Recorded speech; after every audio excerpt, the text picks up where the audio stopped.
Пепелярски ни пее тази хубава песен, която ще остане със сигурност за вечни времена, защото Лиляна Галевска направи цяла песенна кариера, творческа, с песента, а песента е от нейната майка, незабравимата Ига Стоянова.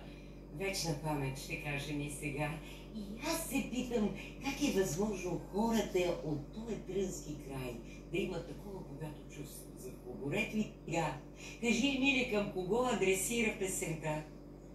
Адресирам я предимно на моята учителка Нелка Петкова.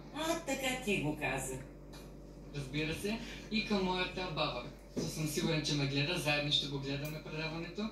Тя ми е помогнала много в моята, началото на моето обучение в Национално музикално училище Любомир Пирков.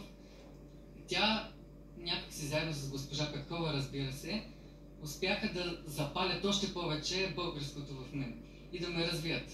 Изкушавам се веднага да те питам откъде е баба ти. И ти откъде си, де?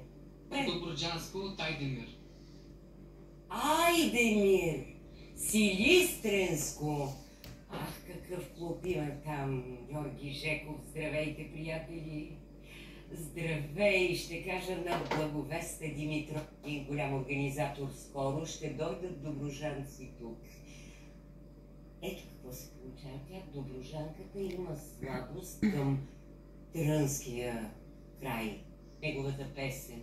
Същото нещо се получава с Нелка Петкова. Тя, съветлячката, се обърнала към песента.